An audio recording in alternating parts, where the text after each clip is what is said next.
Welcome back, Crits and Failures. We are into Session 4, the fourth time that we sat down and played 5th edition D&D. This happened just the other day.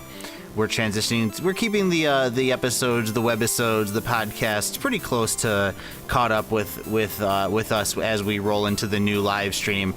We need to have a little bit of an overlap in case something comes up, such as somebody being sick or technical difficulties or whatever, but we're trying to keep it close so we're not too far ahead on the live stream. This episode has a few little parts to it. We're starting off Session 4, so we kind of say hi and we check in with our Twitch viewers. Then we go into a discussion on a new idea from the DMG called plot points. I won't go into it now because we discuss it in the video.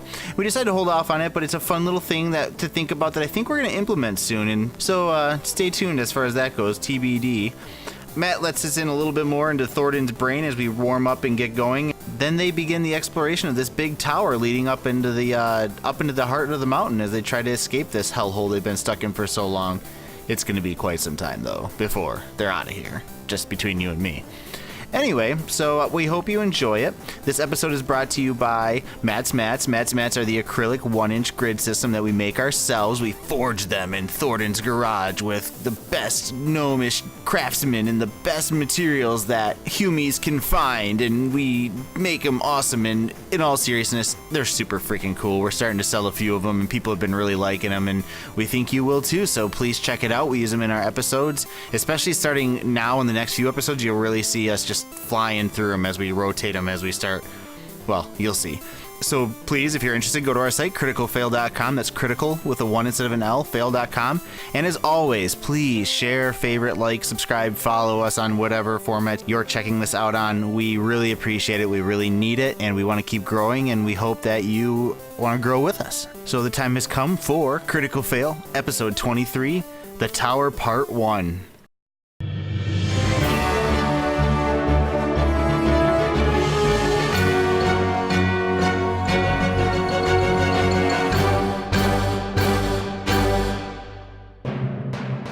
All right, it's alive. While we get Matt's blood sugar up, I have a quick thing to talk to you guys about before we jump in. Hello, guys. Welcome back. Critical Fail. Blah blah blah. We'll do a real good intro in a few minutes.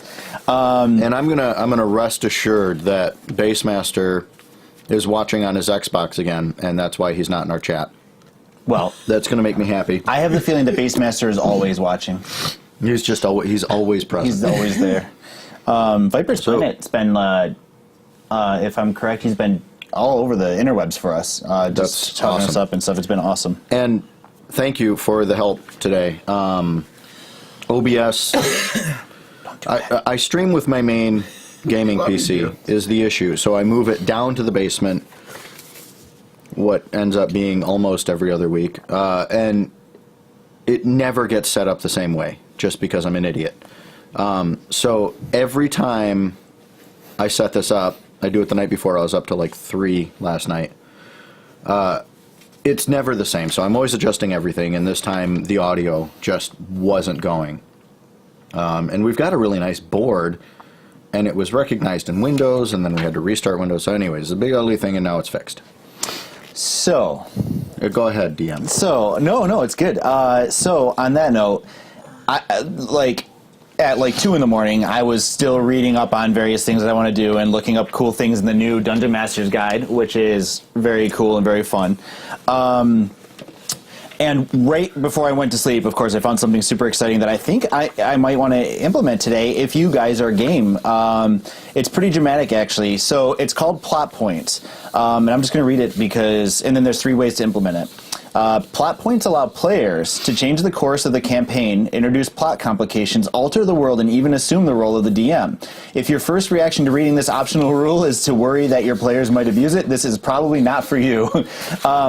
So I'm going to go backwards on the ways that you can implement this, you basically, each player gets 1 plot point during a session. So during today, a player can spend that point for 1 effect. The effect depends on your group's approach to this optional rule. 3 options are below. A player can spend no more than 1 point per session, and you don't accumulate them or anything like that.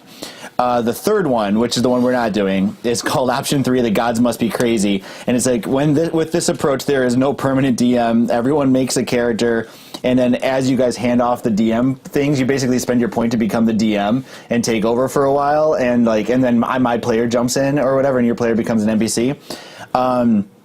The second option is, let me just read this. We must add a complication to the scene. Okay.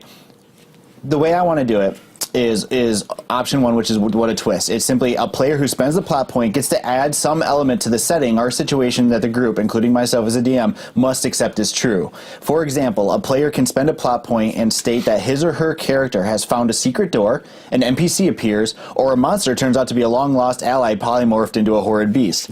A player who wants to spend a plot point in this way should take a minute to discuss his idea with everyone at the table and make sure that it's not horribly disruptive.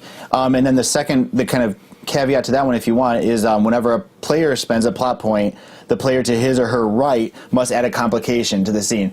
Like, it's my long lost buddy. Buddy fucking hates you. Or something like that can be a thing.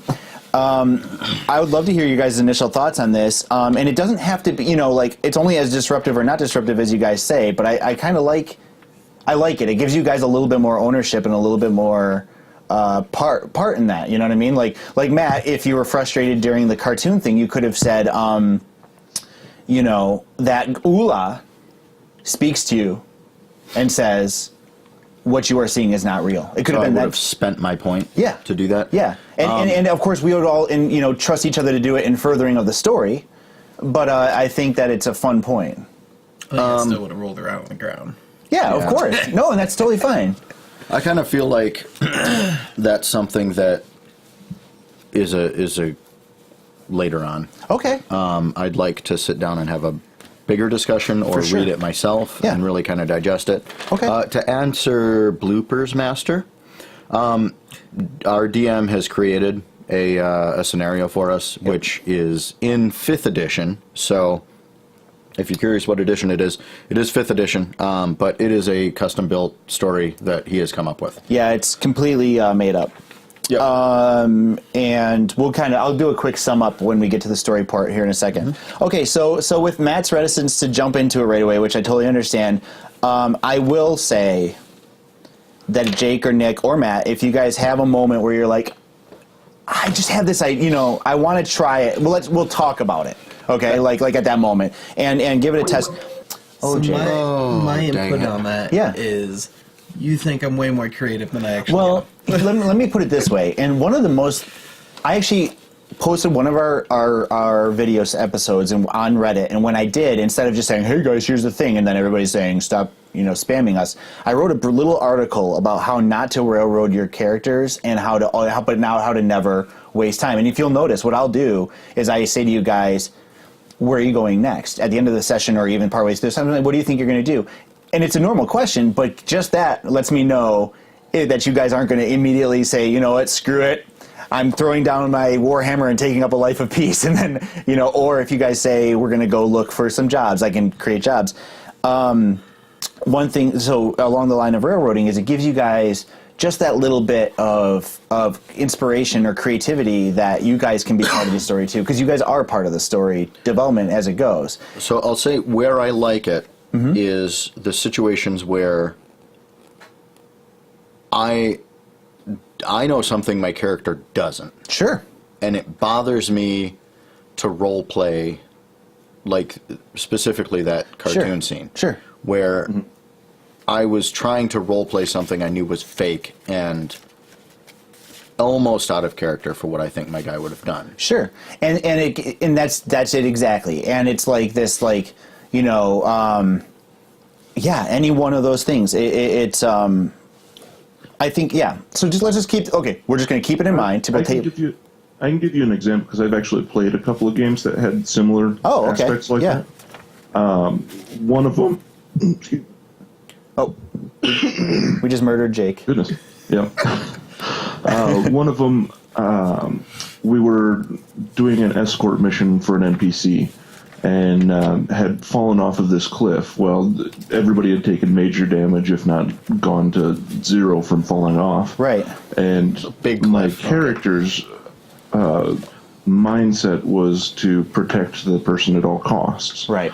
And so the the NPC ended up falling and dying. Well, I used a plot point because it was in my character's interest to have that NPC land on me, or I protected them as we were falling, so I prevented them from dying. Yeah. But instead took a lot of damage myself. Yeah, I think that is a phenomenal point. It's kind of like, I don't like the word safety net, because I don't, but like, or resurrection, because it's like, for instance, if I say your character died and you say I'm going to use a plot point to say I have a resurrection potion, I'm going to say no, because you know what I mean. It's just too big. But what you're saying, like it's like, okay, but I fall off the cliff, and I say you fall to your death. You're like, oh, but wait, there's a branch sticking out, and I'm going to make a check to grab it. I'm like, that's cool. That's that works. It gives you that extra chance, and yeah, we'll keep it in mind. And honestly, the reason I bring it up again is I just always want you guys.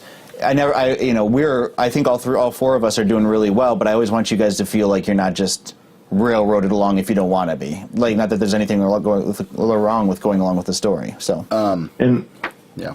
I do like the aspect that the person next to you has to come up with a negative aspect. Sure.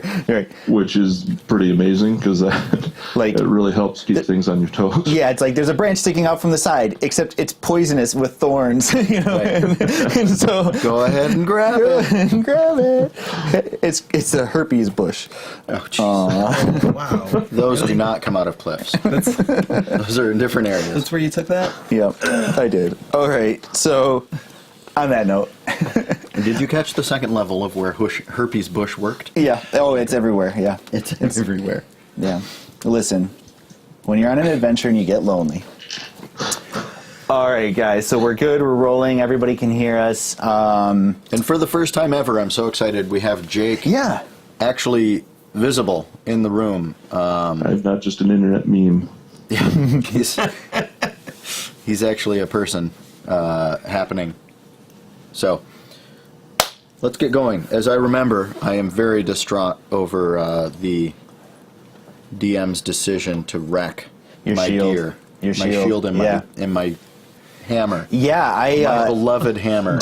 I totally forgot about that. Yeah, your shield is completely functional but very messed up from acid. And then your hammer took a permanent minus. -2, I believe, is where it's sitting. Yeah. It's pretty much the only thing I did to you guys in that attack, but that's... Yeah, I'm pretty sure it's -2. Let me see here. Yeah, it's at a -2 at the moment. So, just as a psychological experiment or explanation here, as a dwarf, I really value how these things look. Yeah. And I'm okay with them being battle-worn, but damaged by acid is bothering me. Sure. And you would know more than that, and honestly, that's the point, right? But you would be more, in the real world, knowing what that would look like. But I would imagine like almost you threw bleach on steel or something, and it's got pitted. It became pitted. Well, and I'm guessing now my shield is metal, I assume. Yeah, we were saying metal over a wooden frame. Okay, and you said that the wooden is coming through. Have you ever seen a sandblasted sign? Yeah. I'm imagining that's somewhat what the wood looks like. Yeah. Behind the metal. Yeah. And the metal, yes, is chemically tarnished. Yeah. I believe at this point. Yep. Which just doesn't fly with a dwarf. Yeah. In case you're wondering. No, don't look at me, man. I'm just a DM. I don't make this shit up. Oh wait. Except for the part where you made all of Except for the part where it's completely my fault. Yes. So just a little look into Thordin. No, and that's good. Who has inspiration points? I believe I have 2. I may have 1 or 2, yeah. You have 0? Okay. 0. That's just the way it should be. I'm going to inspire myself to having a new shield, and then inspire myself to having a new warhammer. No, but there are plot points. Okay, so where you guys were is you guys had just faced the ooze outside of the tower. So you guys are deep underground. You're in this cave system that you fell into back in that cavern. You fought your way up this kind of underground river and found this structure, this fortress or service corridor, and there you made your way up to a tower that is rising up into the darkness above you. A finely dwarven built, sturdy machine. So the way I envisioned it is this building that we came across was to facilitate mining. I would absolutely say that's a very... And it is not only a place where the community could live mining, but also a means by which they get the metal out to get it. Yeah. And sell it and forge it and all that kind of stuff. Yep. I would say that this is not so much residential. You know what I mean? Like it would be hard to live here, but you could... Wouldn't even be quarters for the miners? That it could be. It could be quarters, sure. Like temporary quarters or yeah. Well, and I'm seeing within temporary quarters, we're dwarves, so there's going to be a bar. Right? Sure. There will could be. There's going to be... On every corner. Everywhere there's bars. So in like an elf world, is it like a Starbucks in every corner? But in dwarves, it's like... Yes. Yeah. There is a bar across the street from a bar. There's actually no quarters. It's just a bar. Bars. A bar with rooms upstairs. Bars have floors. If you pass out, you know. Yeah, that's what stools If are you're for. drunk enough, That's a perfect the sleeping floor quarter, is yeah. comfortable. You can sleep under the table on your shield. Yes, so that's what you're looking at is this kind of so you're in the dark. I think let's just say for lack of anything else, Urith, that you have a light spell going, just you know, because you were working on that last time. And so in this area, illuminated right now is this giant courtyard, or this courtyard that you're in, looking up at this building with the giant double doors that are closed in front of you. They're like kind of almost barn door size, but really sturdy, kind of oak and metal construction. A testament to dwarven architecture that they are still functioning. So let me ask you, and I'm right back to dwarves living here, or at least their vocation. I don't know if there's a bar yet. Now hold on.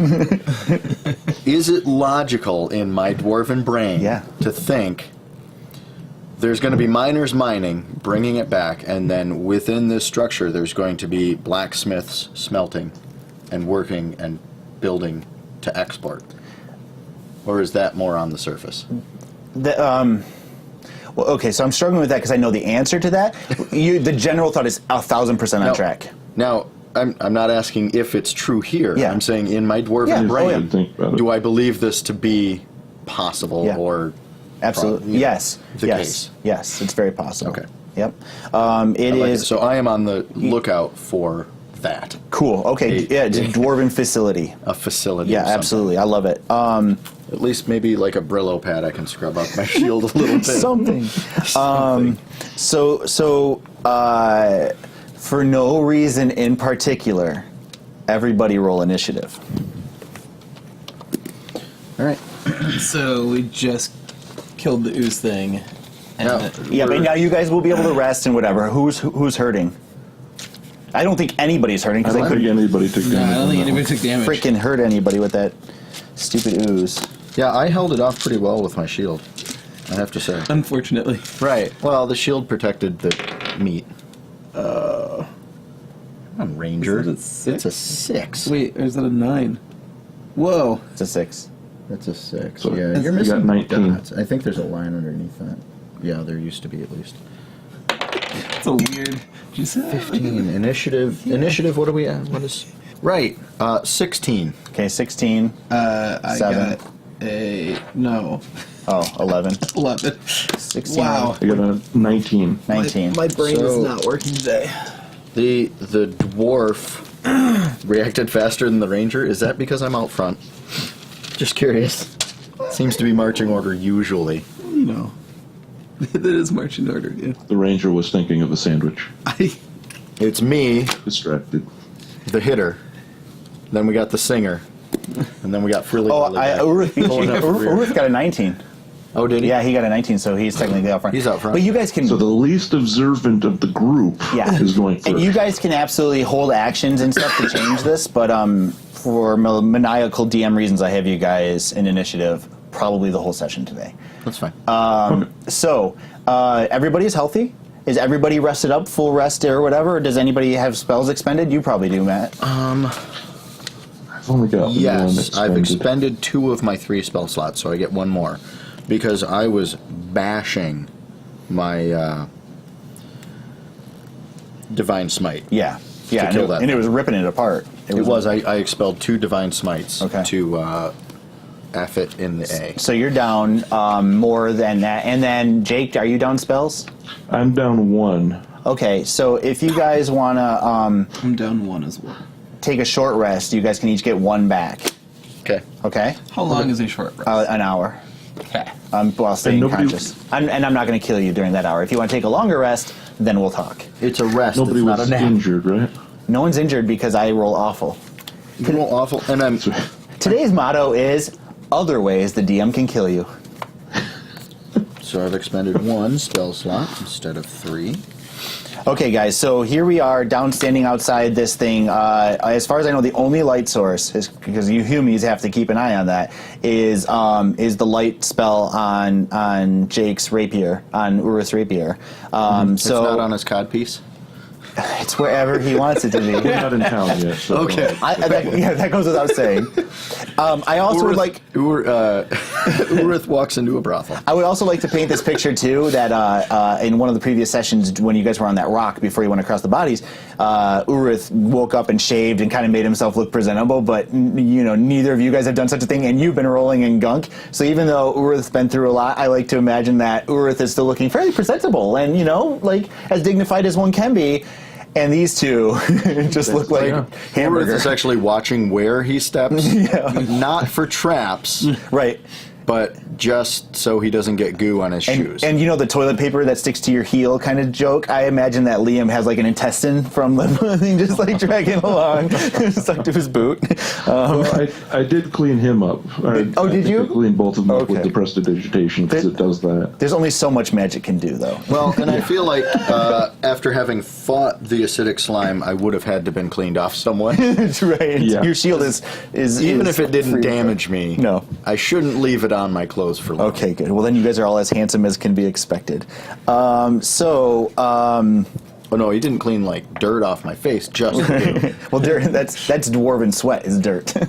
All right, so I sweat mud. So you guys are standing and looking at the tower. What would you like to do? Okay, so we've done our short rest. Yeah. Yep. We've done our short rest. So How? Actually, sorry. Where are you guys at with rations? Because you don't have a pack, Matt. Right. Thordin. no, I remember we got it back. We got all of the stuff we left. We lost back. Okay. When we stopped Except with for my ball bear. the flumps. Yeah, the flumps. Yeah, they gave you a basic pack with stuff with food in it? You said they gave me back everything I'd lost. Okay, good. Good. So I have everything I had. One less way for me to kill you guys. That's okay, though. I have I've got more. 16 rations, apparently. Okay. Yeah, I have 9 rations. Okay, days. why don't you guys all, check one of those off at least, because Okay. it's been... Oh, get rid of a ration? Yeah, because you would have eaten by now. 10 rations. Okay, so, I'm sorry, Thordin, you were going to say? What you do with the tower? Okay, so just to give me a spatial awareness of what we're talking about. Yeah, absolutely. We're looking at a big tower with a big double front door. Correct. Right? Yep. As I'm standing looking straight onto it, where did we fight the ooze? Behind you and to your left. Okay, that's what I thought. You kind of came into that corridor and then turned left, and there was... So then we came out of that corridor, and now it's... And you're in this kind of pseudo courtyard. Because I'm guessing we didn't walk through the ooze to get to where Well, we there are. No, was it kind also of... like the doors that we couldn't open, right? Yep, there was. And directly behind you, if you're looking at that door, is another big set of double doors that were swollen shut by water. That would have been a more accessible way for goods to come from the river into the thing. Got it. Wait, which door could we not open? Okay, I'll draw a map. Yeah, sorry. No, that's totally fine. So, if you guys are looking for something... Is it safe to assume that it would go up and then up to the wilderness or up to the Surface? Yeah, up to the surface. It's a good hope. Move You it guys to the north definitely... a little more.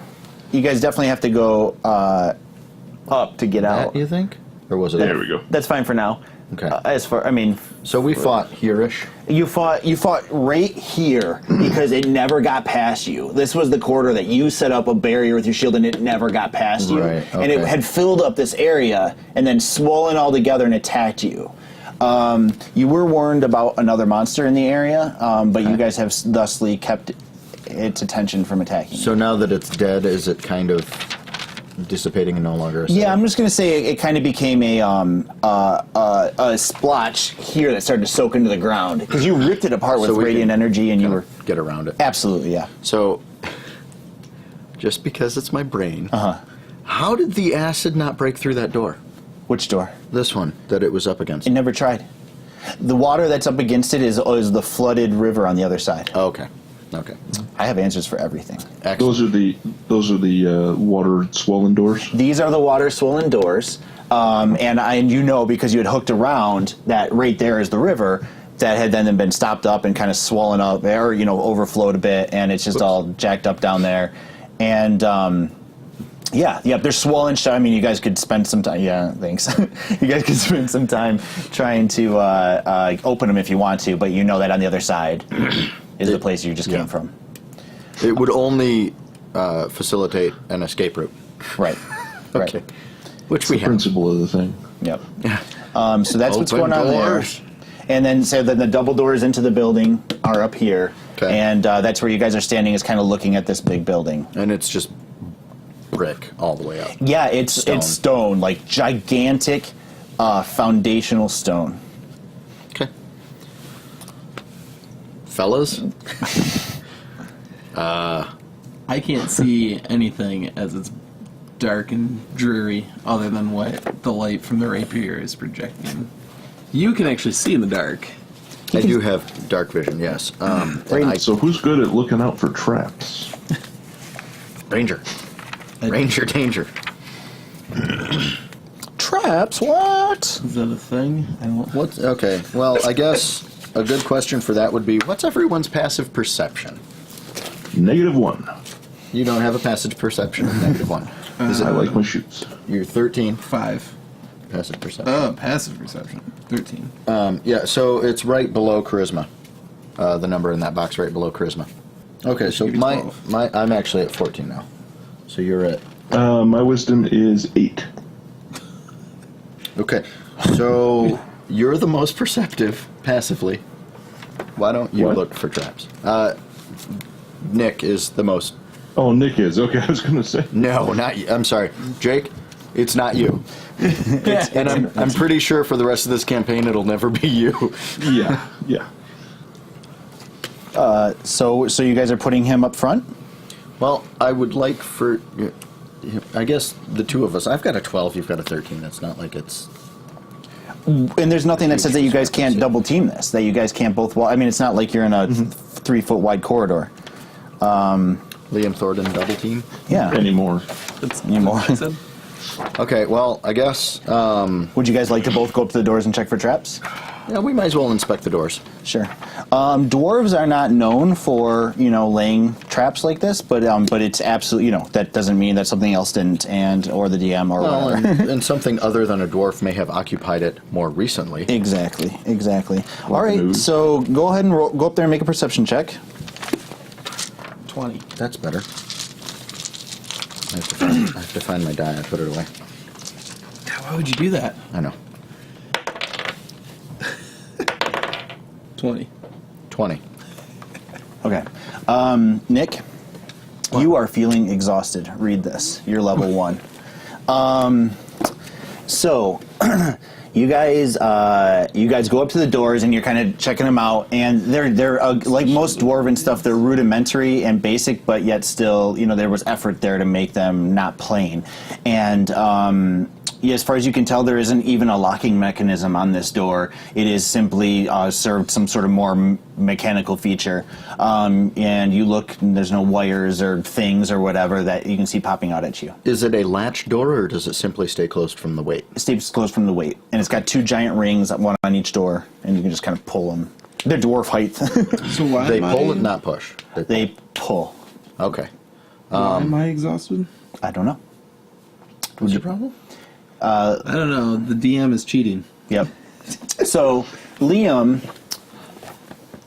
he has not told you this yet, is feeling exceptionally tired, and he Then I don't know what is I'm feeling exhausted. Yeah, and so that's up to you whether or not you tell them that you're feeling under the weather. Don't look at me like that. You don't have to tell. Are you willing to admit a weakness as a character? as a lone wolf with a wolf pack that's grown by 2. That was the best worst. I know he's injured. That was the best worst analogy. I'm trying to think of how I would even know that I am overly tired, as I just finished a fight. Yeah, that's fine. Then you can easily chalk it Well, off. we did a rest. Well, it was an hour and nobody slept. Just sat around for an hour. Yeah, I would absolutely say that it makes sense that you could feel just like, like I've been down here too long. Yeah. Okay. Yep. Yeah. Good, man. Now, out of character, do I feel more at home? You probably feel. I would say you feel pretty good. Yeah. I feel pretty good around here. Yeah. There's been, especially now that you've gotten away from the bodies and the other stuff. Like. I'll take it. Yeah. I'll take it. Okay. So here's my plan. Well, I won't even tell you. Everybody, I want everyone over here, essentially. Okay. So we've got, right? I guess Oh, disadvantage where you roll 2, right, and take the as lower. best we can. Okay. So what I'm going to do It's like, how do I determine what the disadvantage? Yep.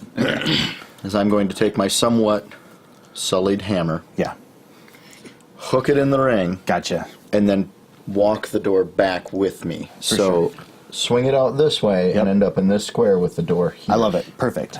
You do so, and you open up that door, and just kind of like you hear the faint sound of stone and metal grinding as it swings open. Does it seem to be making a clean spot as it opens?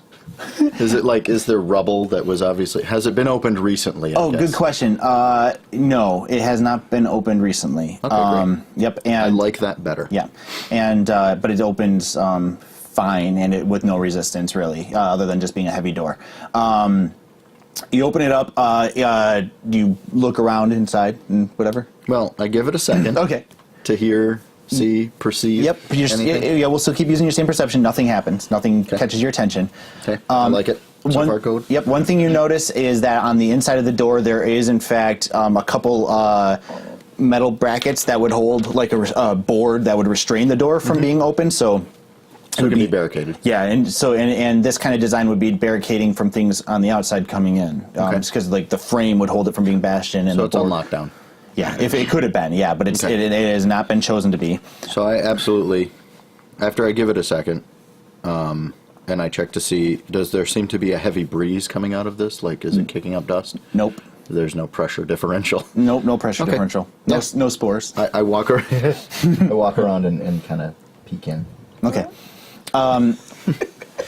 Looking in there, your night vision, kicks it over versus the shaft of light that's being cast from the side from Urith, and you see a giant open kind of service room. Just like very little going on.